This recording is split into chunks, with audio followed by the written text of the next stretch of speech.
So, hello everyone. Hello to welcome to our final session for this Spring 2025 webinar series. I'm Gustavo Bejar. I'm a PhD candidate at Michigan Tech, and I'm also the host of this Converse ER webinar series for the Spring 2025. Um, and I want to remind everyone that we have a website that we are slowly but surely populating with the recordings from our last sessions.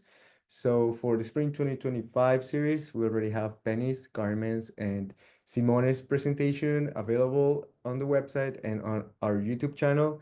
And we're gonna be uploading the presentations by Claudia, um, Kyle, and for our speaker for today, Anki. And before I introduce our speaker for today, I want to give a big thank you to everyone, all everyone who has presented in our webinar series, also our audience, everyone who has attended this session, those who watch the YouTube videos, and everyone at Converse ER that have made this webinar series possible. It's been a great experience to host this webinar series and learn about the awesome work in volcanology that everyone is doing. And yeah, so also when we started this, we were not expecting this level of engagement. And over this last webinar series, we have had over 200 registrants, which is great, and a lot of people watching our YouTube videos. So as I said, this was unexpected, and I hope that this is a good outlet to keep this interest in volcanology going. So I'm not sure if I'm gonna be around for the fall 2025 winter series, but I hope to see you there. Maybe still as a host or maybe as an attendee. So just keep an eye out for those webinars later this year. And one last thing is that we're gonna be sending a poll with some questions that get us that can get us a better idea of the level of engagement that we are getting with our webinars. So also keep an eye out for those. And yeah, so once again, thank you everyone. And also thank you to our final presenter for this session. This is Anki Angara. So Anki is a lecturer and researcher in geomatics engineering at the Institute Technologies Sumatra in Indonesia. Um, he graduated from Geodesy and Geomatics Engineering at the Institute Teknologi Bandung in Indonesia. And for this presentation, he will discuss the role of geodetic data, particularly GNSS data and INSAR, in monitoring volcanic activity. So these techniques allow for precise ground deformation measurement, helping to detect ground deformation and assess volcanic hazards. So Anki will present case studies of active volcanoes in Indonesia and demonstrate the effectiveness of these methods in understanding and mitigating volcanic risks. So with that, I want to welcome Anki. You can take it away from. Yeah, and we can see your screen. Okay, it's good. Um, Good morning, everyone in Indonesian time. First of all, I would like to express my gratitude to the organizer of the Spring 2025 webinar by Converse ER for giving me the opportunity to speak today. It is privilege to be here among the experts, researchers, and enthusiasts in the field of volcano monitoring. It is truly a great pleasure to see such a large number of enthusiast participants joining the session. I'm genuinely honored to be able to share knowledge across the continent, something that is not always easy, especially when dealing with the different time zones. And this moment is a wonderful opportunity, and I deeply appreciate everyone's time and interest in this topic. Okay, my name is Ong Kianggara, and I'm from Institute Technology Sumatra from Geomatics Engineering. And in this session, I will be discussing the application of geodetic techniques, especially GNSS and INSAR, in monitoring volcanic activity. My focus will be on the case studies from Indonesia, a country that sits along the Pacific Rings of Fire and is home to some of the world's most active and dangerous volcanoes. With Indonesia, frequent volcanic activity, geodetic data play a crucial role in the understanding the formation pattern, monitoring eruption, and improving disaster mitigation strategies. Today, I will share how these technologies have been applied in monitoring key volcanoes in Indonesia and discuss the challenge we face in interpreting geodetic signal. And I look forward to engage discussion, and I encourage everyone to share their insight and questions during the session.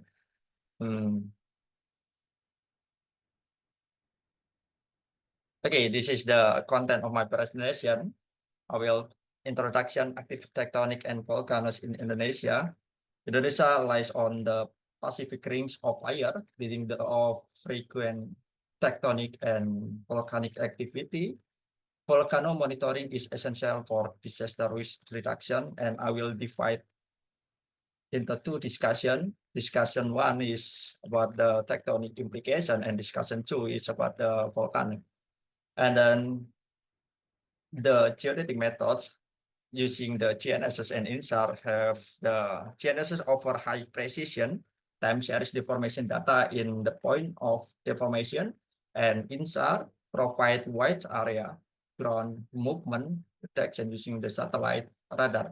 And combining both methods enhance monitoring accuracy and coverage.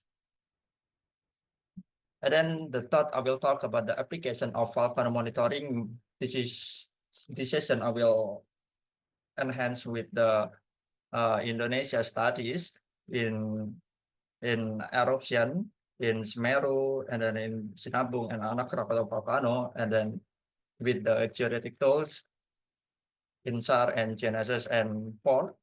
I will talk about the case studies with several Indonesia volcanoes, and then finally conclusion. And GNSS and INSAR are primary for effective volcano monitoring. Future work include joint modeling and improved integration, and I hope sustainable monitoring is crucial for preparedness and risk mitigation.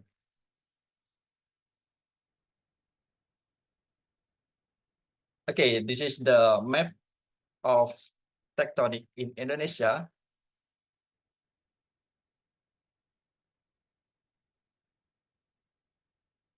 The display in green in mainland in Indonesia, so in Indonesia, one of the most tectonically active region in the world due to its position at the convergence of multiple tectonic plates. If we see in this figure, we can see Sunda Java Trench, and then Pacific Ocean. This interaction, so it's possible to generate the earthquake and volcanic activity. And the country is located at the intersection of the Indo-Australian, Sunda, and Philippine Sea, making it highly susceptibility to earthquake, volcanic eruption, and tectonic deformation. The interaction between these plates creates complex geological features, including subduction zones, fault line, and volcanic arc. The Sunda Megathrust, a major subduction zone where the Indo-Australian plate is being forced beneath the Sundaland plate, has been responsible for the most powerful earthquake and significant earthquake and tsunami in history in Indonesia. So this is the dangerous. And then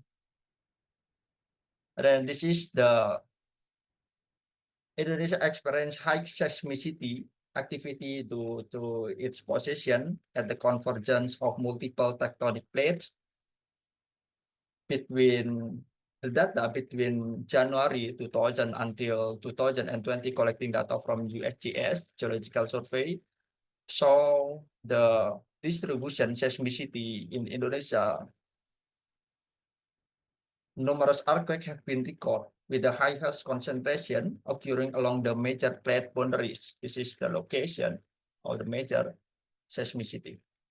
And most seismic events are associated with subduction zone, where one tectonic plate is forced beneath another. In Indonesia, these zones include the megatrust and other deep subduction system. As a result, earthquakes are not only frequent, but also increase in depth as they move inward of this major subduction zone. Seismic event can occur above the megatrust due to the splay fault and backthrust fault, particularly in the fault arc region of Sumatra and Java. This secondary faulting mechanism contribute to the complexity of Indonesia's seismic hazard landscape. And we can see this is the over 30 years significant and or major earthquake in the Sumatra. We all know the 2004 in Andaman earthquake with the magnitude 9.1. This is so impactful. So the generating the tsunami, and then following the earthquake in Bengkulu 2007, 2009 in Padang, 2012, 2010 in Bengkulu and Mentawai Island, and then in Java Island we have 7.7 magnitude in 2006. This is the overpass 30 years seismicity major earthquake in Indonesia. So this is the volcanic distribution in Indonesia. Beside the tectonic activity, we have so many volcanoes active in Indonesia. Besides, Indonesia's geological landscape is also shaped by volcanic activity due to the intense plate interaction. The archipelago hosts 126 active volcanoes, including 120 areal or mainland, and 6 submarine volcanoes not shown on the map. This is provided by Bani et al. 2022.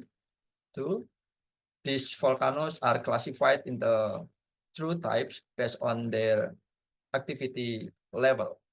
Type A with the red triangles is 77. This is the distribution. And then the type B with the 29 is type B in yellow square. The yellow square, I hope maybe clear to see in these figures. And then the type C 20 with the green circles. And then this is the several active volcanoes in type A. This is Semeru volcano in Java Island. And then this is the Ibu volcano in Maluku. And then this is the Krakatoa volcano. Krakatoa volcano dislocation between the Java Island and Sumatra Island and located in the Sunda Strait. So I will talk about the GNSS and INSAR before I start with the study and application of GNSS and INSAR. GNSS is the Global Navigation Satellite System, provides high precision point-based measurement, ground displacement. It is highly effective for detecting both horizontal and vertical movement over time, which area often associated with the surface magma movement. On the other hand, interferometric synthetic aperture radar or INSAR offer spatially extensive measurement of ground deformation using radar image capture from satellite. This technique allows us to detect even small surface change across the large area, which is particularly useful for monitoring remote or hazard volcanic region. By integrating the GNSS and INSAR data, we can obtain a more complete understanding of volcanic process. While GNSS gives us continuous and accurate point measurement, and INSAR provide broad spatial coverage, this combination allows us to detect and interpretation ground deformation pattern more effective.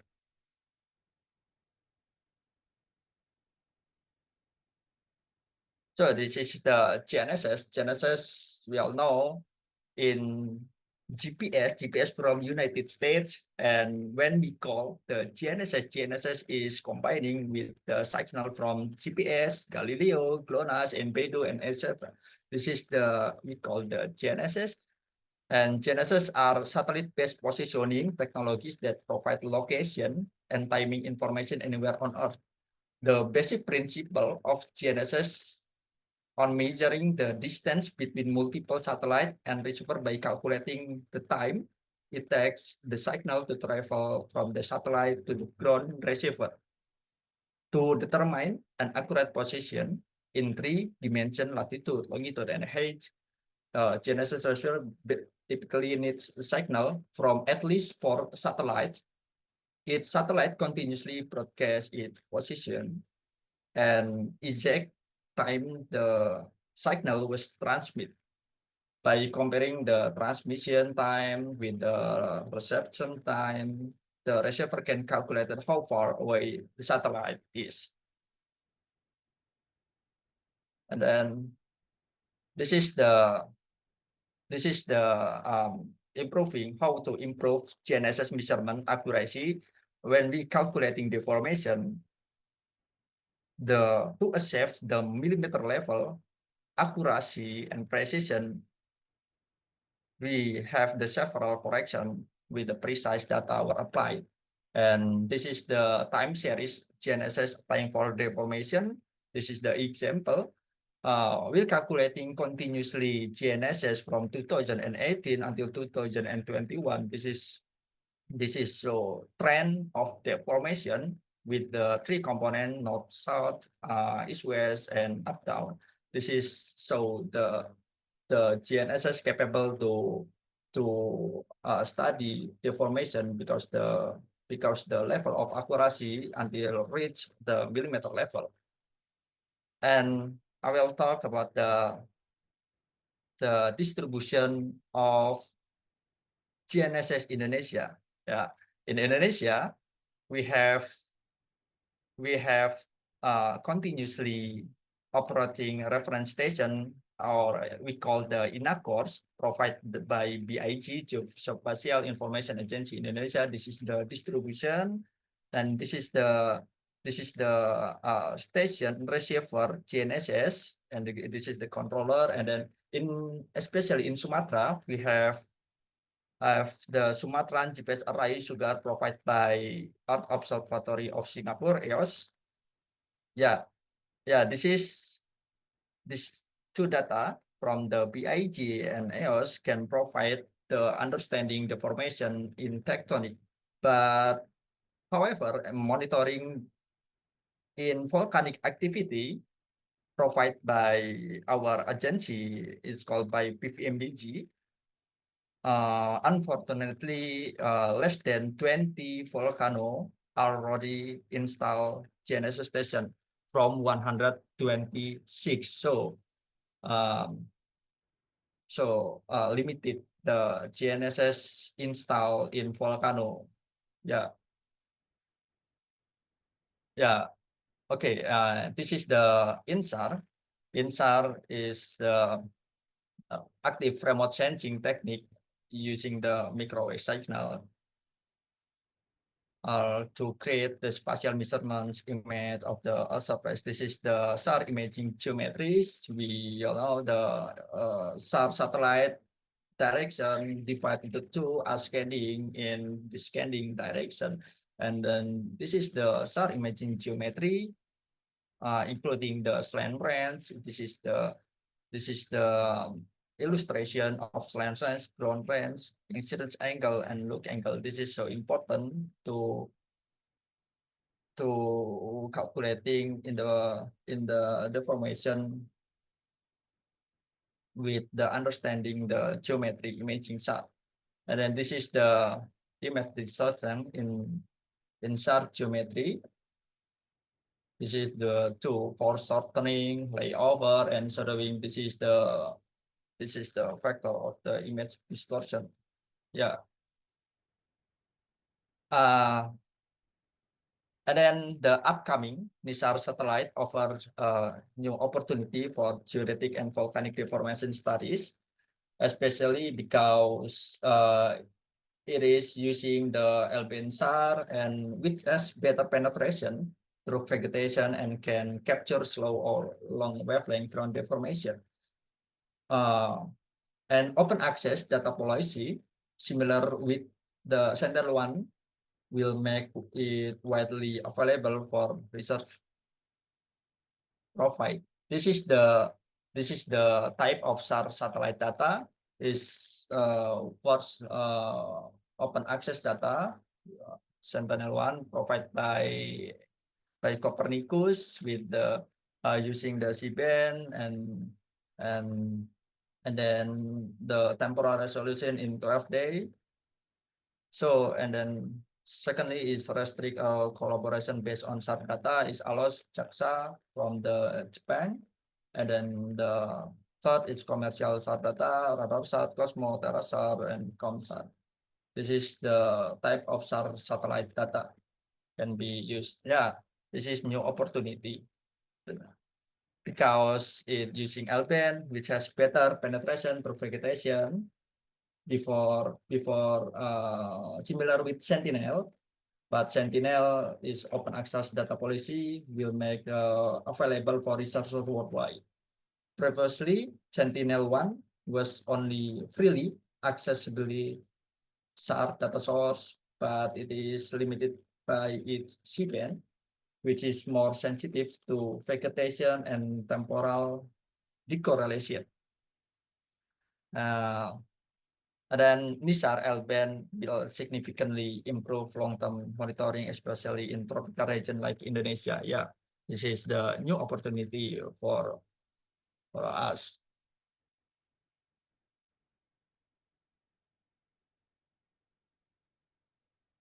Yeah, I will talk about the several studies, tectonic activity using the GNSS and INSAR application in Indonesia. I will review the several studies. This is studies from the calculating in the Sumatra with the GNSS data will calculating with the continuously data from 2017 until 2021 to understanding the formation with the in this region, and then this is the result. We can calculating the formation using the point based on point in GNSS, and we can understanding in tectonic activity. We can calculating using the GNSS monitoring, and then this is the study on INSAR on GNSS in central part of Sumatra. We calculating using the GNSS time series, it continuously, and we calculating the tectonic. So data GNSS can be analyzing the crustal deformation present day, and then we can calculating the seismic hazard and dynamic active fault zones.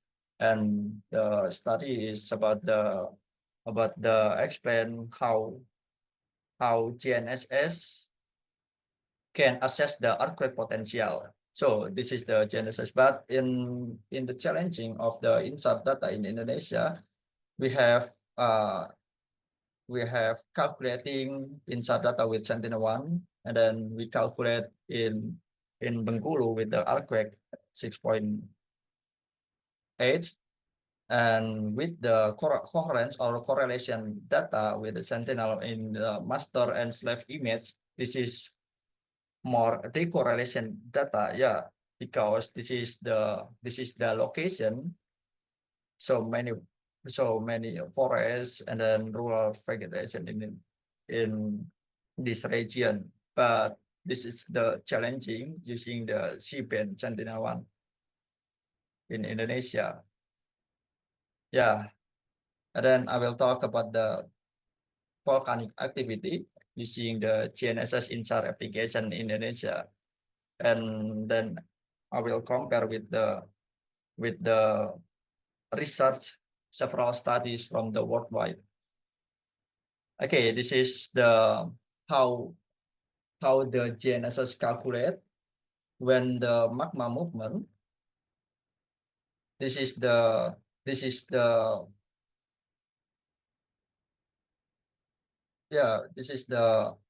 movement from the magma, and then the calculating GNSS with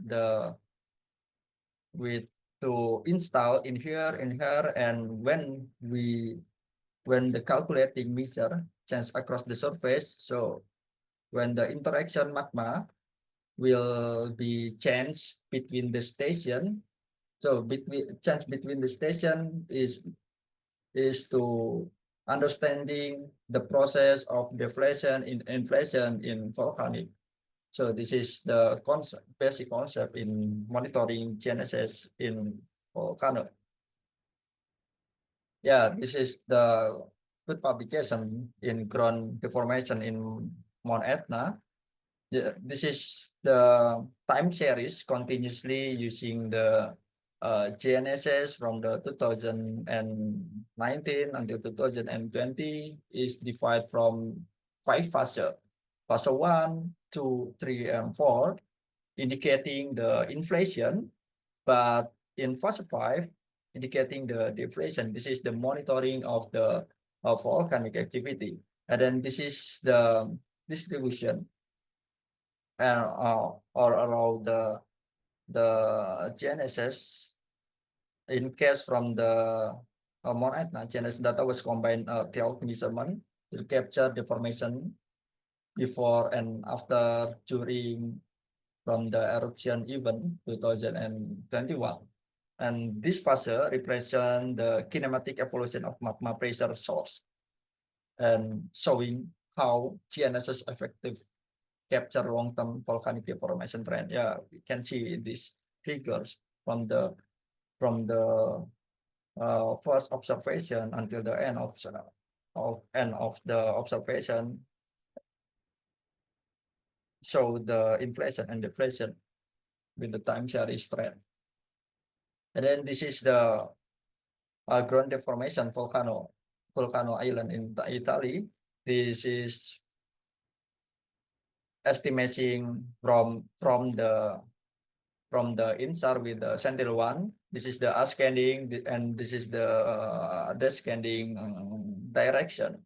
So with the ascending and descending, so how to process the magma, and then show the towards to satellites in positive value.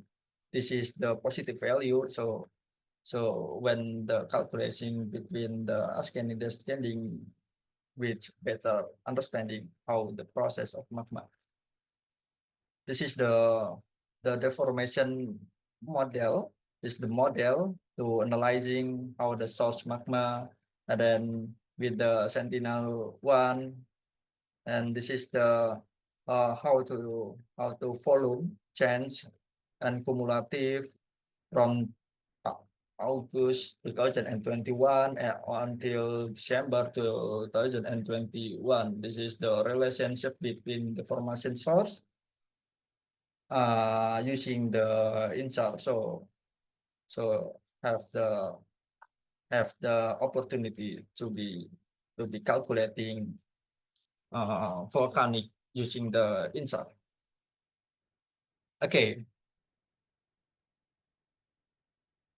Okay, this is in Indonesia.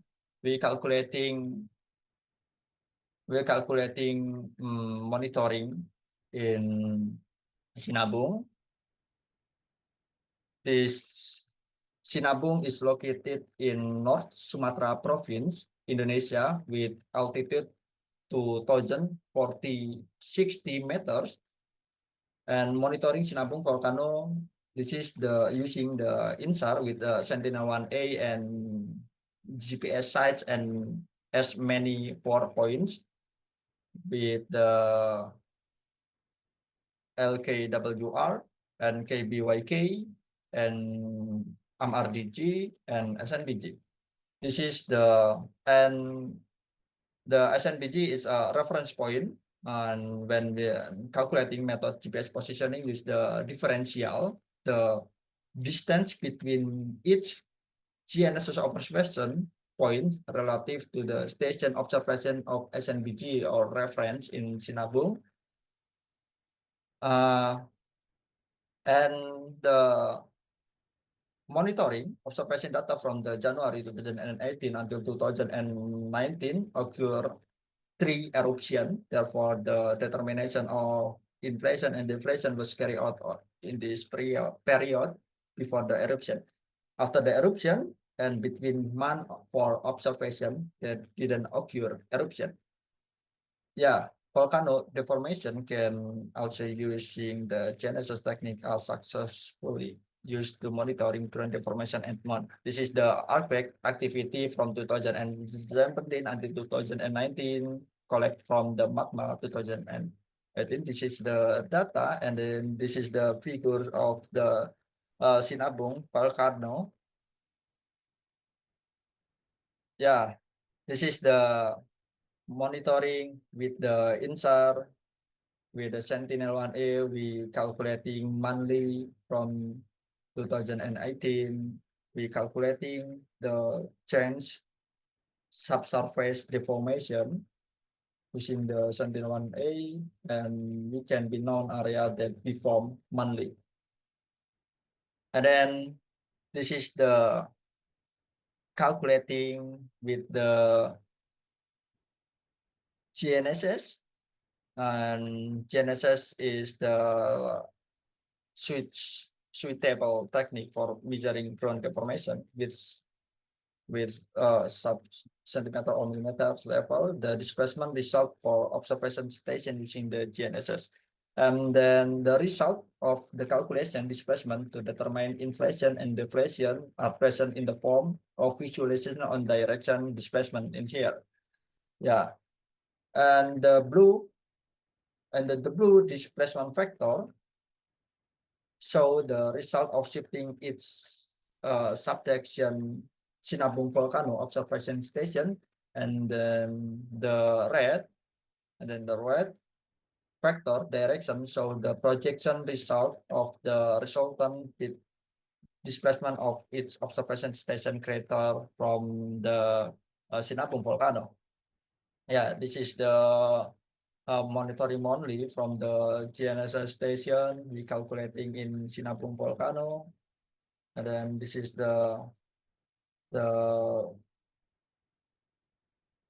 observation until April 2019, and then the result, the calculation of change in between observation station on Sinabung volcano experience inflation, deflation, and occur result by calculating the change in distance between station on Sinabung volcano and the period February 11.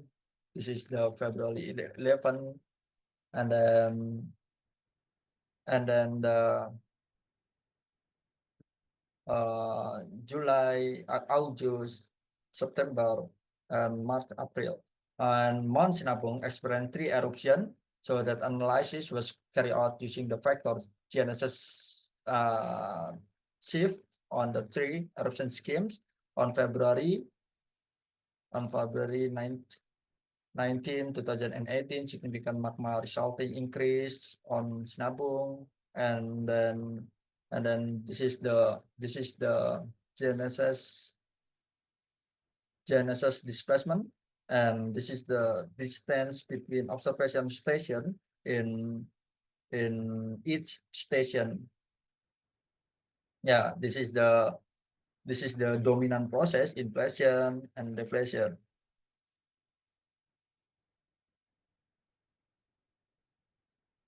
Okay, this is the result of compression between GNSS and INSAR deformation that occur at GNSS point using INSAR. However, in December 2018, the GNSS point experienced deflation while INSAR experienced inflation. The difference is due to the value of vertical displacement at Genesis point not used in the study, so it cannot not compare with Genesis with Tinsar change vertically in its mass. Yeah, and then this is the monitoring with the INSAR using the INSAR method in Anak Krakatau volcano. Anak Krakatau volcano is located at the meeting place of the plate on December 2020 on December 22, 2018. Anak Krakatau volcano eruption which formed an upper crater in the southwest and caused tsunami along the shoreline. This is the eruption from the Anak Krakatau volcano, and then flank collapse of Anak Krakatau volcano caused massive topography loss that generated a devastating tsunami in Sunda Strait. In this picture, you can see eruption and island parameter growth of Anak Krakatau volcano from January 2018 to 2019. Yeah, this is the methodology of the calculating. We use the Sentiro 1A, the calculating, and then this is the methodology, and then we calculating monthly.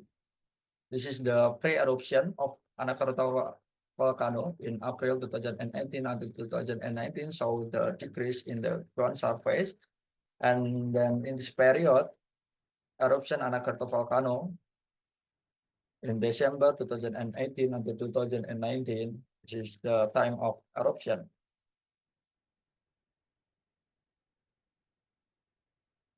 Yeah, this is the intersection in north, east, south, and west. Yeah, we calculating to know the cross section between A, B, C, D in north, east, west, and south. This is the graphic. The graphic show the formation decrease in December to January. This is correlation with the eruption. Yeah, this is the large deformation from the surface of Anak Krakatau volcano explain deflation in this period in January, February from the December.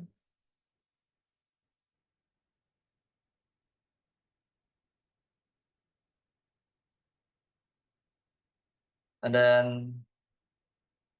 then this figure is a graph of volcanic activity that occurred on Anak Krakatau volcano during 2018 until 2019 based on data released by PVMBG. It's agency in Indonesia.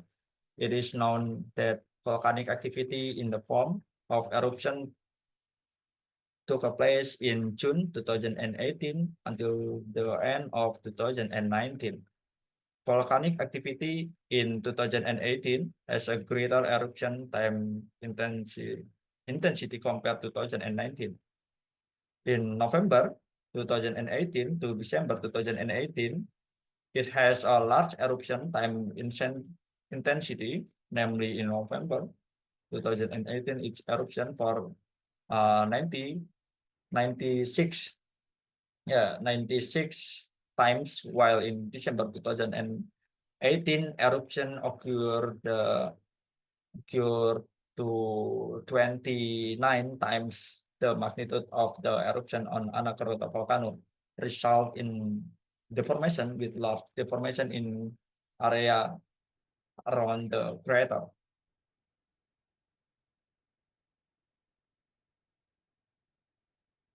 Yes, this is our research. We are currently conducting research on Mount Semeru, one of the Indonesia most active volcanoes, using the INSAR data to monitor surface deformation and volcanic activity. And our analysis of magma Indonesia, this is the data collect from the magma 2025. And then this is the picture of the eruption and in volcano in Semeru. And our analysis data show clear lava flow path during the eruption, which have been used to develop hazard risk map for Semeru. These maps are crucial for assessing area most at risk and planning mitigation strategies.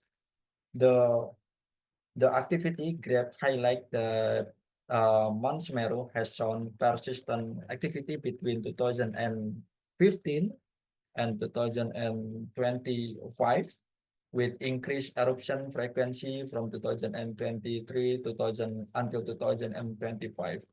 The highest number of casualties occur in here in 2024.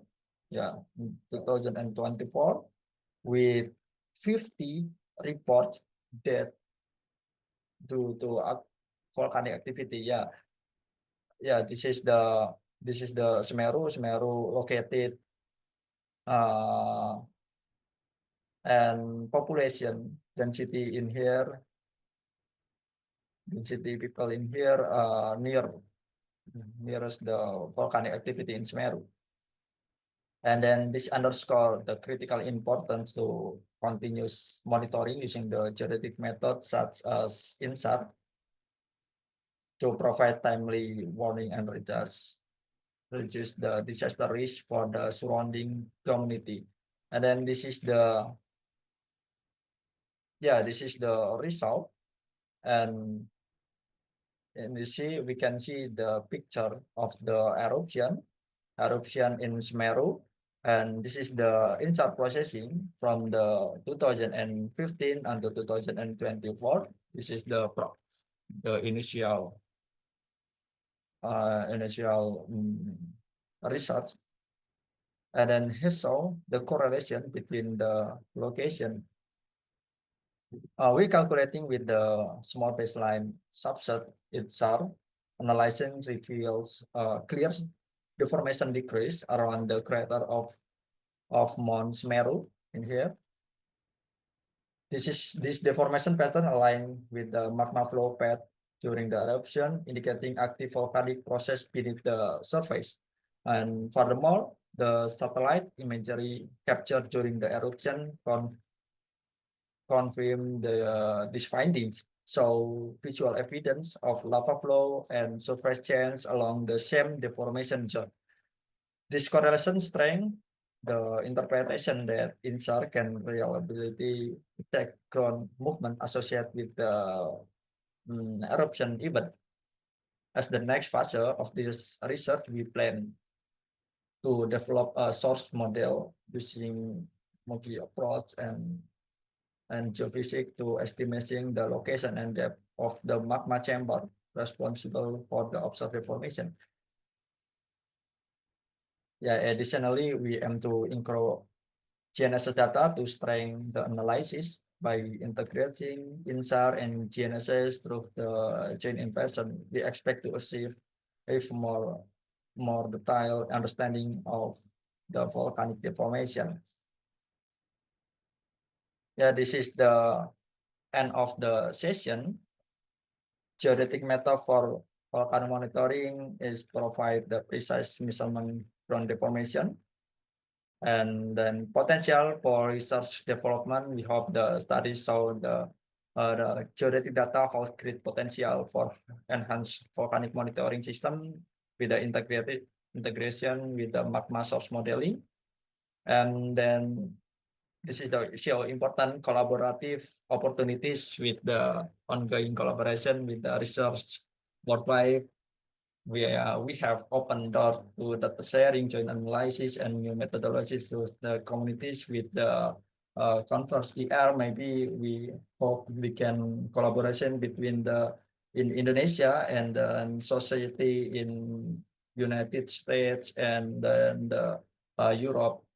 And challenge and opportunities in Indonesia. yeah, we all know, I will mention in beginning of my presentation, the GNSS install in Volcano in Indonesia less than 20. So this is limited, still limited in monitoring Volcano Indonesia. Yeah.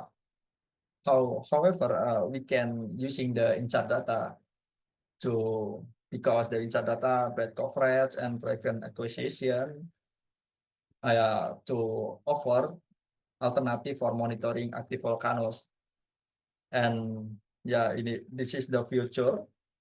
Now moving forwards with the strength geodetic network in volcano and expand to collaboration with national and international research institution and the integration of the INSAR and GNSS with physical modeling for more accurate volcanic hazard assessment.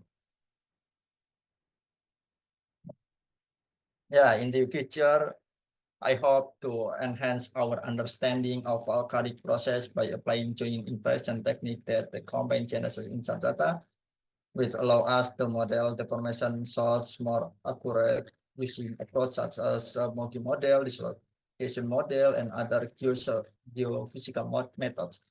Through this integration, we aim to deeper insight into surface magma dynamics and improve volcano hazard assessment. Yeah, thank you very much. Yeah, thank you very much for your attention, and I welcome any question. I look forward to possible collaboration in the future. Yeah, All yeah, right. thank you very much. Thank you, Anki. Back And to Gustavo. yeah, yeah, great work here. And thank you also for considering Converse ER as a potential partner for this kind of collaborative work. So yeah, we're gonna open the space for questions.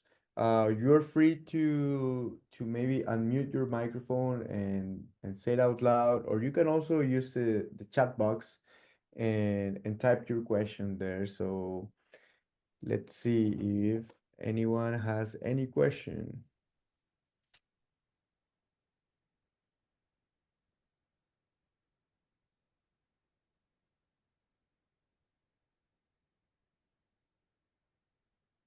Don't be shy.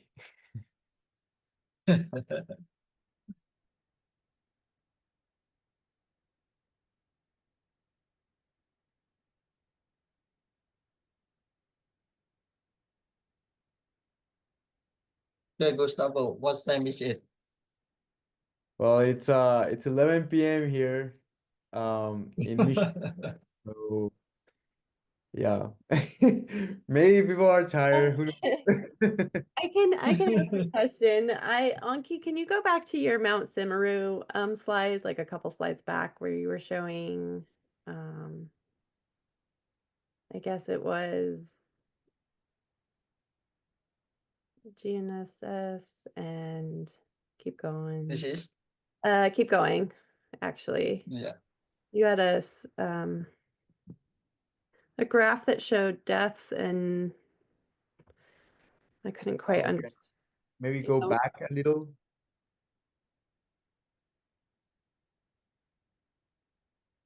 Yeah, right here. Oh, okay. So you're showing this graph in the upper right-hand corner, graph Mount Sinai and death. So the number of eruptions and then the number of deaths. So I guess, can you just describe this graph a little bit more? I couldn't quite understand. Are the deaths related to the number of eruptions or are they separate from it? Yeah.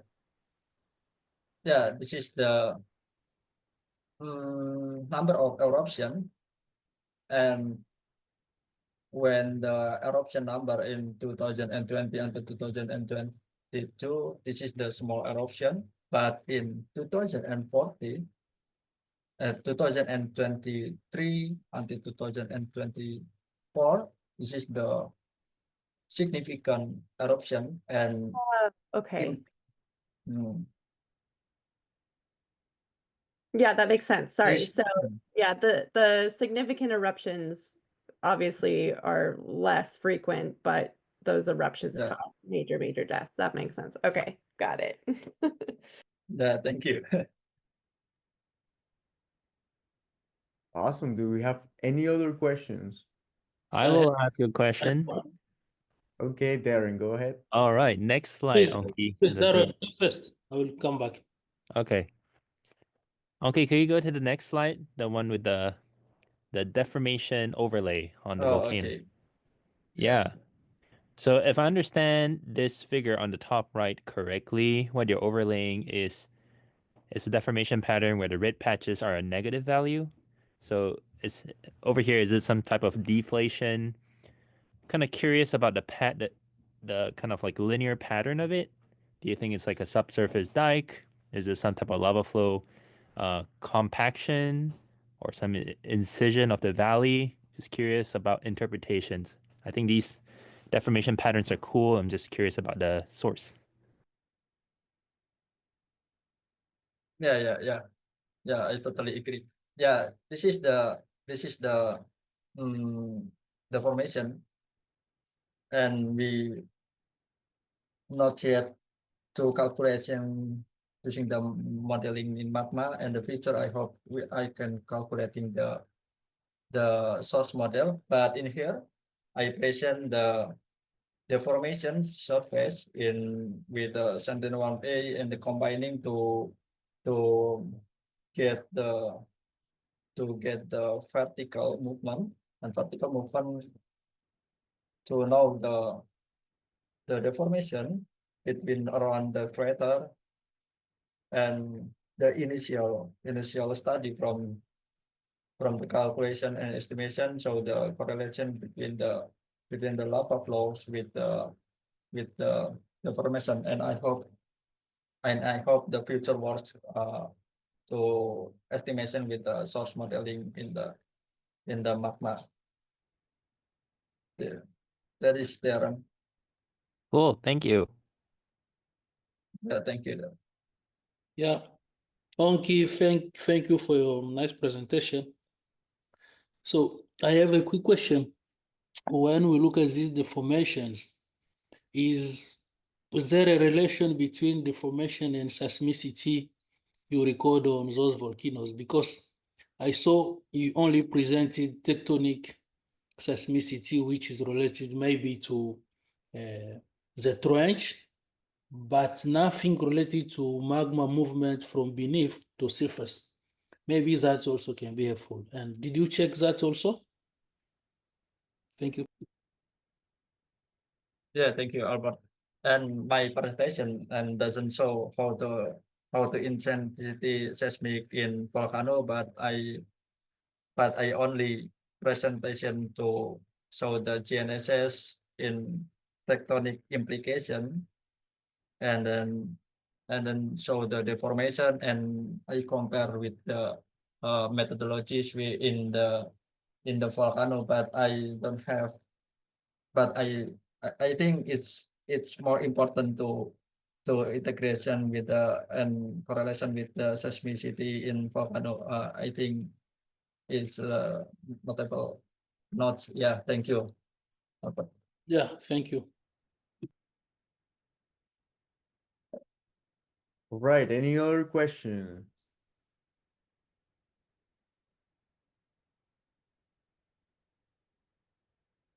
Okay, it seems like this is a good time to finish this session. So thank you, Anki, once again for this awesome presentation, very informative. And as I mentioned at the beginning, we're gonna send you a poll.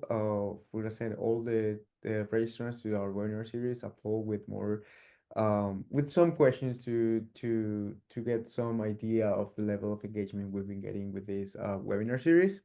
So yeah, this is the end of our spring 2025 webinar series, and I'm happy we got here with Anki.